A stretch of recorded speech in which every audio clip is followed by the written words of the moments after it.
नमस्कार, स्वागत है आपका राज्यसभा टीवी में। मैं हूं आपके साथ अमृता चौरसिया। आइए शुरुआत करते हैं मुख्य समाचारों के साथ। नागरिकता संशोधन अधिनियम और एनआरसी के मुद्दे पर राज्यसभा में गतिरोध। नियम 267 के तहत मिले नोटिसों पर सभापति एम वेंकैया नायडू की तरफ से व्यवस्था दिए जाने के बावजूद भी विपक्षी दलों ने बाधित की कार्यवाही। अवरोध के चलते शुरू नहीं हो सकी राष्ट्रपति के अभिभाषण पर धन्यवाद प्रस्ताव से जुड़ी चर्चा।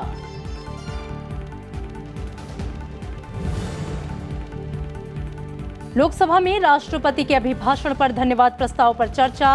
बीजेपी सांसद प्रवेश वर्मा ने सदन में राष्ट्रपति के अभिभाषण पर धन्यवाद प्रस्ताव किया पेश। बीजेपी सांसद रामकृपाल यादव ने प्रस्ताव का समर्थन किया।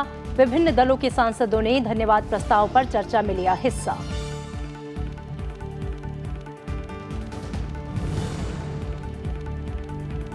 राष्ट्र को खंडित करने का प्रयोग है शाहीन बाग प्रदर्शन। पूर्वी दिल्ली के कड़कड़डूमा में प्रधानमंत्री नरेंद्र मोदी ने चुनावी रैली को किया संबोधित। कहा, केंद्र सरकार ने पूरा किया राजधानी में लाखों लोगों के खुद के घर का सपना। दिल्ली को नई ऊंचाइयों पर पहुंचाने का जताया संकल्प।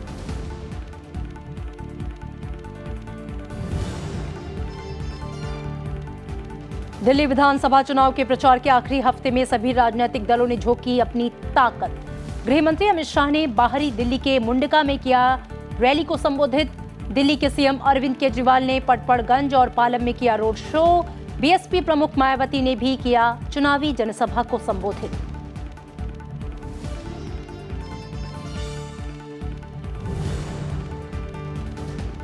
केरल में कोरोना वायरस का तीसरा मामला सामने आने के बाद और सख्त की गई सतर्कता। प्रधानमंत्री के प्रधान सचिव ने मामले में की उच्च स्तरीय बैठक। वायरस की रोकथाम के लिए केंद्र ने किया मंत्री स्तरीय टास्क फोर्स का गठन।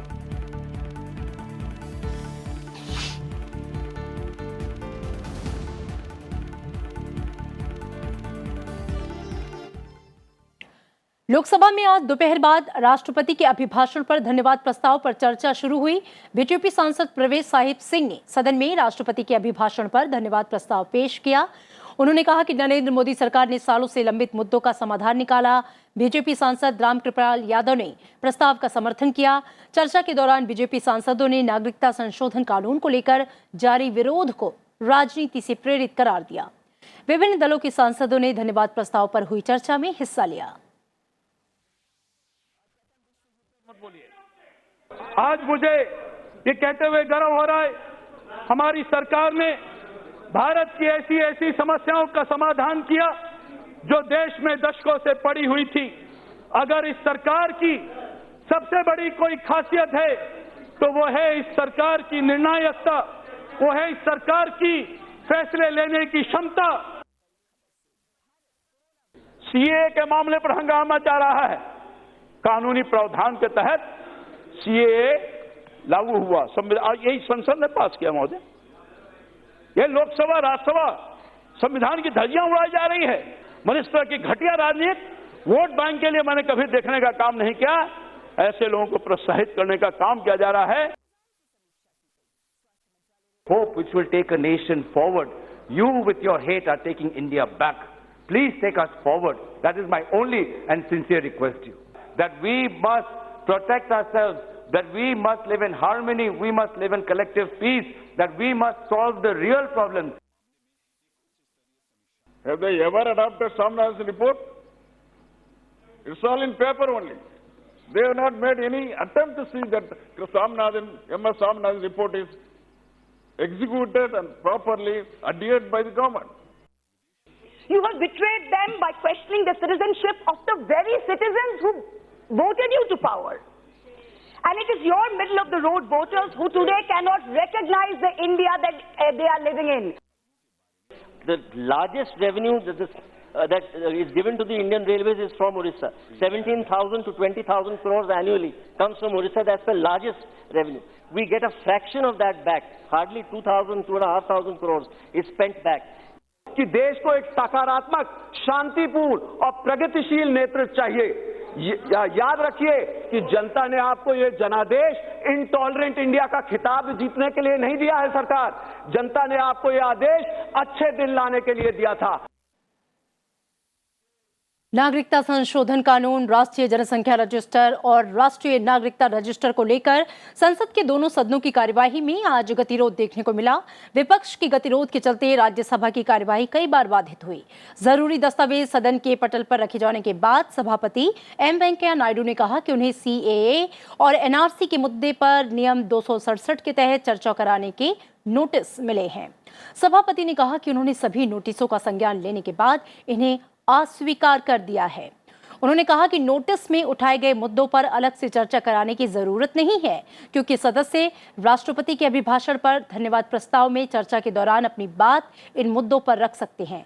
सभापति की तरफ से स्थिति स्पष्ट करने के बावजूद सदन में विपक्ष की तरफ से गतिरोध जारी रहा और सभापति को सदन की कार्यवाही दोपहर 12 बजे तक स्थगित करनी पड़ी।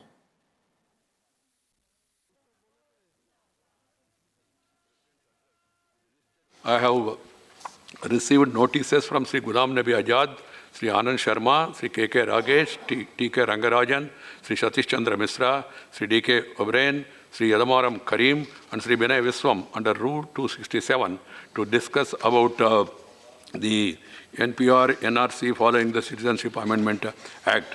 And I have also received call attention notices from Sri Dr. Subramania Swamy and also Sri R.K. Sinha regarding the related issue.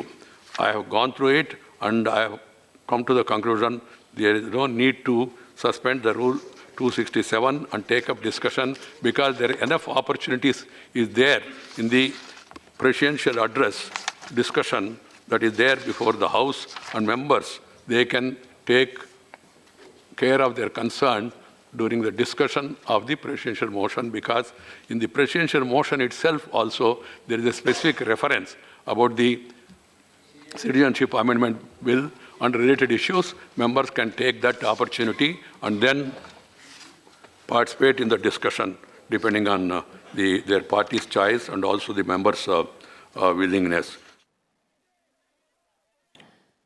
दोपहर 12 बजे राज्यसभा में प्रश्नकाल की कार्यवाही शुरू होते ही विपक्षी दलों ने इन्हीं मुद्दों पर गतिरोध पैदा किया, जिसके बाद उपसभापति हरिवंश ने सदन की कार्यवाही दोपहर 2 बजे तक स्थगित कर दी। दोपहर बाद कार्यवाही शुरू होने पर भी विपक्षी दलों का गतिरोध जारी रहा और कार्यवाही पहले 3 बजे तक और इसके बाद दिन भर के लिए स्थगित कर दी गई। गतिरोध के चलते राज्यसभा में आज राष्ट्रपति के अभिभाषण पर धन्यवाद प्रस्ताव पर चर्चा शुरू नहीं हो पाई। राज्यसभा में बीजेपी सांसद भूपेंद्र यादव को राष्ट्रपति के अभिभाषण पर धन्यवाद प्रस्ताव पेश करना था, लेकिन गतिरोध के चलते वो धन्यवाद प्रस्ताव पेश नहीं कर पाए। सदन के नेता और केंद्रीय मंत्री थावरचंद गहलोत ने भी विपक्षी दलों से अवरोध खत्म करने की अपील की। भूपेंद्र यादव जी ने अपने विचार व्यक्त करना प्रारंभ किए, इस बीच में ये व्यवधान आ रहा है। मैं विरोध पक्ष के समस्त माननीय सदस्यों से निवेदन करना चाहता हूं कि राष्ट्रपति जी के अभिभाषण के ऊपर धन्यवाद प्रस्ताव हमारा हक है और ये उच्च सदन है, इसकी गरिमा है। राष्ट्रपति के अभिभाषण पर चर्चा चलने दें। राष्ट्रपति के अभिभाषण में गरीबों के हित की बात की गई है, देश के हित में बात की गई है और शोषित, पीड़ित और अनुसूचित जाति जनजाति वर्ग के हितों की बात कही गई है। सभी विषयों पर ये जो मंशा है इनकी चर्चा करने की, वो उसमें चर्चा की जा सकती है। ये एनपीआर और सीएए और एनआरसी पर जो चर्चा करना चाहते हैं, राष्ट्रपति के अभिभाषण के धन्यवाद प्रस्ताव पर ये सारे विषय लिए जा सकते हैं, उसमें इस प्रकार का प्रावधान है। मैं निवेदन करना चाहता हूं विरोध पक्ष से कि हाउस को चलने दें, राष्ट्रपति के अभिभाषण के धन्यवाद प्रस्ताव पर चर्चा चालू रखें। गतिरोध के बीच उपसभापति ने विपक्षी दलों के सांसदों से कार्यवाही सुचारू तरीके से चलाने में सहयोग की अपील की। बार बार आप सबसे निवेदन कर रहा हूं, कृपया अपनी सीट पर जाएं और प्रेसिडेंट एड्रेस पर चर्चा होने दें। आप जिस चीज को लेकर एजिटेटेड है, सुबह से जो सवाल उठा रहे हैं उस पर ही बोलने का मौका है। राष्ट्रपति अभिभाषण पर थैंक्स मोशन भूपेंद्र यादव को मूव करना है। भूपेंद्र यादव को मूव करना है। आप माननीय भूपेंद्र यादव जी को बोलने का मौका दें। The House stands adjourned till 11 hours on Tuesday, the 4th February 2020. हर साल राष्ट्रपति के अभिभाषण के बाद सदन में उस पर विस्तृत चर्चा होती है और सदन की ओर से धन्यवाद प्रस्ताव पारित होता है। लोकसभा में धन्यवाद प्रस्ताव का पारित होना सरकार की नीतियों के प्रति सहमति माना जाता है। आइए समझते हैं क्या है धन्यवाद प्रस्ताव और हमारी संसदीय प्रक्रिया में इसकी क्या अहमियत है। धन्यवाद प्रस्ताव संसदीय प्रक्रिया का बेहद ही महत्वपूर्ण हिस्सा है। धन्यवाद प्रस्ताव राष्ट्रपति के अभिभाषण से जुड़ा हुआ है। राष्ट्रपति के अभिभाषण के बाद संसद के दोनों सदनों राज्यसभा और लोकसभा में इससे जुड़ा धन्यवाद प्रस्ताव पेश किया जाता है। इसके बाद दोनों सदनों में इस पर चर्चा होती है और चर्चा के बाद धन्यवाद प्रस्ताव को दोनों सदनों से मंजूर किया जाता है। कॉन्स्टिट्यूशन में ये मोशन ऑफ थैंक्स की कोई प्रोविजन नहीं है। धन्यवाद प्रस्ताव का कोई प्रोविजन उसमें नहीं है, लेकिन वो एक परंपरा चली आ रही है। डिस्कशन और मोशन ऑफ थैंक्स दोनों इकट्ठे करके एक मोशन मूव किया जाता है और वो रूलिंग पार्टी का एक कोई वरिष्ठ सदस्य इसको इनिशिएट करता है, शुरू करता है, और वो दूसरा कोई सेकंड करता है। राज्यसभा के सभापति संविधान के अनुच्छेद 87 के खंड 1 के अधीन राष्ट्रपति के अभिभाषण में शामिल विषयों पर चर्चा के लिए राज्यसभा के नेता के परामर्श से समय तय करते हैं। धन्यवाद प्रस्ताव पर ऐसे संशोधन भी लाए जा सकते हैं जिसे सभापति उपयुक्त समझें। चर्चा के लिए तय दिनों में दोनों सदनों में अलग अलग अभिभाषण में शामिल विषयों पर चर्चा होती है। धन्यवाद प्रस्ताव पर चर्चा काफी व्यापक होती है। सदस्य राष्ट्रीय और अंतर्राष्ट्रीय सभी प्रकार की समस्याओं पर बोल सकते हैं जिनका उल्लेख अभिभाषण में नहीं होता। उन मामलों में भी धन्यवाद प्रस्ताव में संशोधनों के जरिए चर्चा की जाती है। ऐसे संशोधन और चर्चा की सीमा ये है कि सदस्य एक तो उन मामलों का उल्लेख नहीं कर सकते जिनके लिए केंद्र सरकार सीधे तौर पर उत्तरदायी नहीं है, और दूसरा कि वो वाद विवाद के दौरान राष्ट्रपति का नाम नहीं ले सकते। इसके पीछे वजह यह है कि अभिभाषण की विषय वस्तु के लिए सरकार उत्तरदायी होती है, राष्ट्रपति नहीं। आवंटित समय का बंटवारा विभिन्न दलों के लिए सदन में उनकी संख्या के अनुपात में किया जाता है। धन्यवाद प्रस्ताव पर चर्चा प्रधानमंत्री या किसी अन्य मंत्री के उत्तर दिए जाने पर खत्म हो जाती है। इसके तुरंत बाद संशोधन निपटाए जाते हैं और धन्यवाद प्रस्ताव मतदान के लिए रखा जाता है। देखिए, धन्यवाद प्रस्ताव क्या है कि दोनों सदन राष्ट्रपति को धन्यवाद दे रहे हैं क्योंकि वो आए हैं और यहां पर आके हमें संबोधित किया है, इसलिए एक कर्टसी है ये। तो इसलिए धन्यवाद प्रस्ताव दोनों सदन पास करते हैं। धन्यवाद प्रस्ताव पर चर्चा के दौरान विभिन्न दलों के सांसद अपने विचार रखते हैं। सत्ता पक्ष के सांसदों के लिए ये सरकार की उपलब्धियां गिनाने का मौका होता है। वहीं विपक्षी दल के सांसद सरकार की नीतियों में खामियां गिनाने के लिए अपने तर्क रखते हैं। दोनों सदनों से धन्यवाद प्रस्ताव मंजूर होना जरूरी है। लोकसभा में धन्यवाद प्रस्ताव का पारित होना सरकार की नीतियों के प्रति सहमति माना जाता है। धन्यवाद प्रस्ताव मंजूर किए जाने के बाद लोकसभा स्पीकर एक पत्र के जरिए इसकी सूचना सीधे राष्ट्रपति को देते हैं। Bureau report, Rajya Sabha TV. और इसी के साथ यहाँ रुकेंगे एक छोटे से ब्रेक के लिए। आप देखते रहिए राज्यसभा टीवी।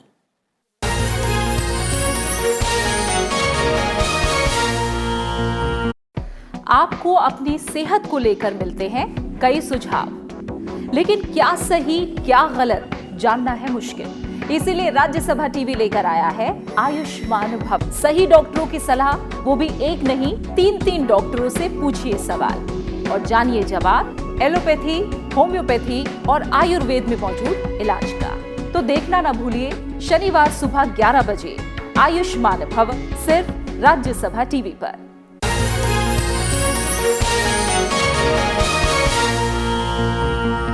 और आइए अब बात करते हैं दिल्ली विधानसभा चुनाव से जुड़ी खबरों की।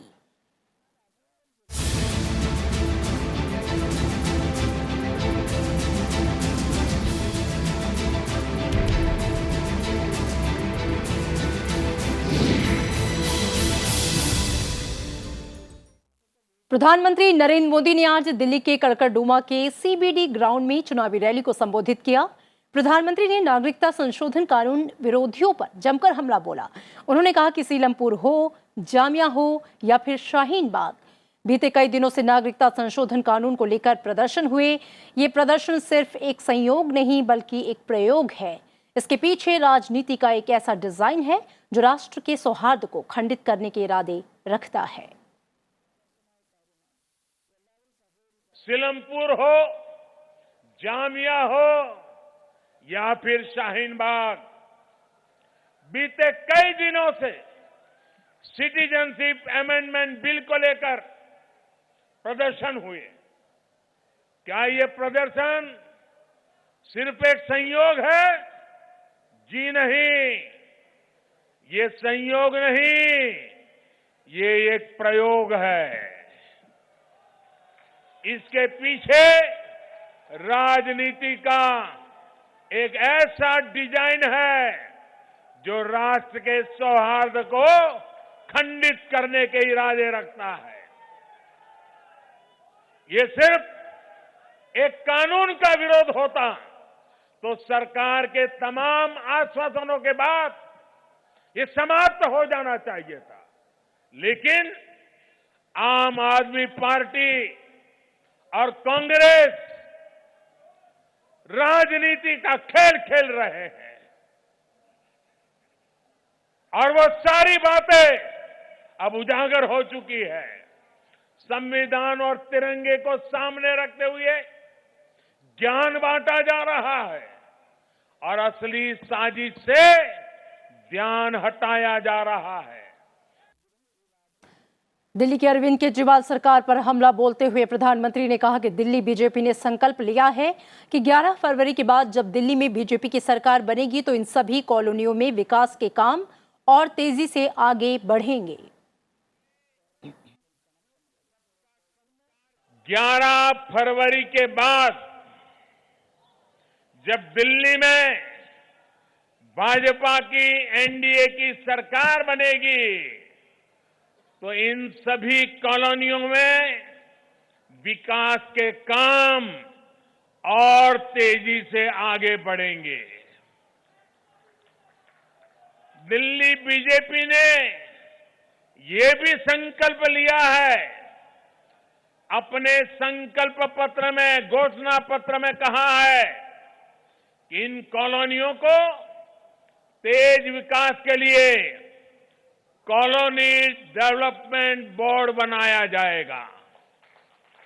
मैं दिल्ली भाजपा को बहुत बहुत बधाई देता हूं उनके इस निर्णय के लिए। यही नहीं, जहां झुग्गी वहां पक्का घर भी बनेगा। झुग्गी में रहने वाले परिवारों को पक्का घर देने के लिए तेजी से काम किया जाएगा।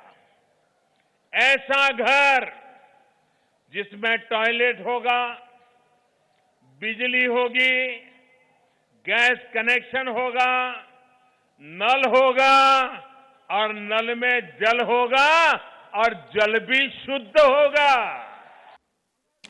दिल्ली विधानसभा चुनाव प्रचार के आखिरी चरण में बीजेपी ने अपनी पूरी ताकत झोंक दी है। बाहरी दिल्ली के मुंडका में बीजेपी के पूर्व राष्ट्रीय अध्यक्ष और केंद्रीय गृह मंत्री अमित शाह ने जनसभा को संबोधित करते हुए दिल्ली सरकार पर निशाना साधा। अमित शाह ने कहा कि केजरीवाल सरकार किसी स्पर्धा में नहीं है, ऐसे में जनता को तय करना होगा कि उन्हें विकास वाली सरकार चाहिए या झूठ वाली।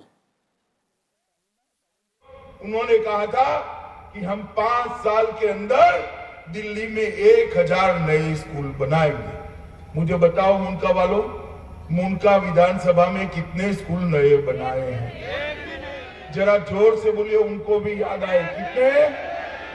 अच्छा, उन्होंने कहा था हम 50 नए कॉलेज बनाएंगे। एक भी कॉलेज मुनका में बना है क्या? बोलो भाई, पीछे तक बना है क्या? मित्रों, मैं उनको एडवर्टाइज के पैसे दे दूं, अगर 50 कॉलेज बनाए हैं तो अखबार में जरा एड्रेस दे दो भैया, एड्रेस दे दो इसका, मगर वो नहीं बनाए हैं। दिल्ली विधानसभा चुनाव से पहले सभी दलों के वरिष्ठ नेता पार्टी उम्मीदवारों के पक्ष में समर्थन जुटाने के लिए रैलियां और जनसभाएं कर रहे हैं। उत्तर प्रदेश के मुख्यमंत्री योगी आदित्यनाथ ने आज दिल्ली के विकासपुरी में रैली को संबोधित किया। इस मौके पर उनके निशाने पर दिल्ली की आम आदमी पार्टी सरकार रही। एक तरफ मोदी जी ने लोक कल्याणकारी योजनाओं को मजबूती के साथ लागू किया, जहां जहां पर भारतीय जनता पार्टी की सरकारें थीं, राज्य सरकारों ने केंद्र के साथ तालमेल बिठा करके इन योजनाओं को लाभ वहां अपने यहां लागू किया, तो वहां का गरीब, वहां का सामान्य नागरिक इन योजनाओं से लाभान्वित होता हुआ दिखाई दिया। लेकिन भाइयों बहनों, दिल्ली के अंदर से अरविंद केजरीवाल ने एक भी योजना दिल्ली के अंदर लागू नहीं होने दी। मुख्यमंत्री अरविंद केजरीवाल ने पालम में रोड शो किया। इस दौरान उन्होंने पार्टी के पक्ष में लोगों से वोट देने की अपील की।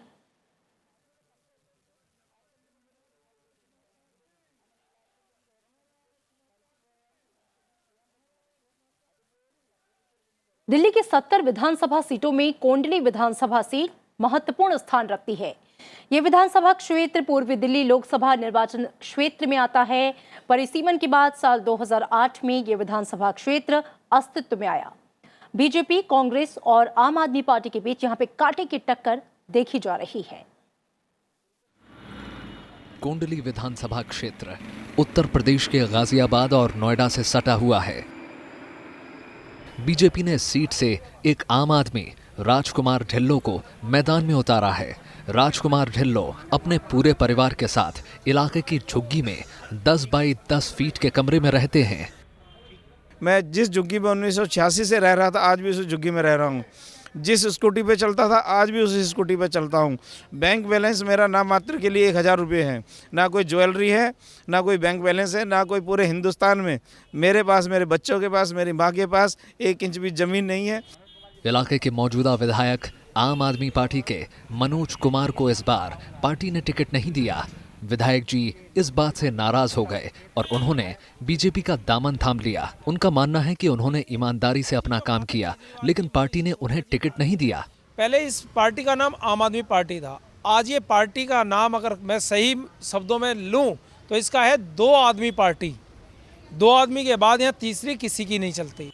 आम आदमी पार्टी ने कोंडली से इस बार एक नए चेहरे को मौका दिया है। कुलदीप कुमार यहाँ से आम आदमी पार्टी के उम्मीदवार हैं। शिक्षा, स्वास्थ्य, बिजली और पानी के क्षेत्र में अरविंद केजरीवाल सरकार ने जो काम किया है, उसके साथ वो यहाँ के वोटरों के पास जा रहे हैं। देखिए, मुद्दे तो आज दिल्ली के अंदर हमारे पास जो हमने काम पिछले 5 सालों में किए हैं, एजुकेशन पे, हेल्थ पे, बिजली में, पानी में, सीसीटीवी कैमरा, इन सारे कामों को आगे बढ़ाना है। बहुत स्पीड से हमने काम किए हैं, अभी इन कामों को आगे लेके जाना है। कांग्रेस के पुराने दिग्गज अमरीश गौतम एक बार फिर यहां से किस्मत आजमा रहे हैं। विकास के नाम पर वो जनता के बीच जा रहे हैं और लोगों को कांग्रेस कार्यकाल में किए गए कामों को याद दिलाकर वोट मांग रहे हैं। जब शीला दीक्षित गवर्नमेंट थी, हम 3 बार विधायक रहे। यहाँ के लोगों ने बड़ा हमें 3 बार जिताया और हमने जो विकास के काम किए लोगों से पूछ करके, सबके अनुमति से, सबके सोच के समझ के साथ में हमने सारे काम किए। सड़क पर कूड़े का ढेर, टूटे और जर्जर पड़े यहाँ के बस स्टैंड्स और ट्रैफिक जाम इलाके की प्रमुख समस्याएं हैं। कोंडली विधानसभा क्षेत्र में तकरीबन 1,78,000 के करीब मतदाता हैं। ट्रैफिक जैम, अतिक्रमण, सफाई और पानी जैसे बुनियादी मुद्दों के साथ यहाँ के प्रत्याशी चुनावी मैदान में उतरे हुए हैं। लेकिन अब देखना ये होगा कि वो कौन सी राजनीतिक पार्टी है जो कि जनता की उम्मीदों पर खरा उतरती है। कैमरा पर्सन MG सुरेश के साथ कुणाल सिंह, राज्यसभा टीवी, दिल्ली।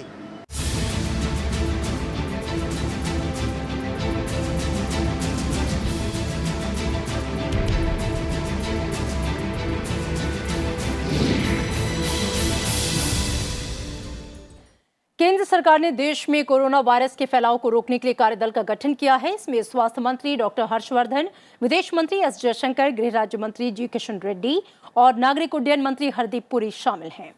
इस बीच केरल में एक और व्यक्ति के कोरोना वायरस से संक्रमित होने की पुष्टि होने के साथ भारत में इस बीमारी का तीसरा मामला दर्ज किया गया।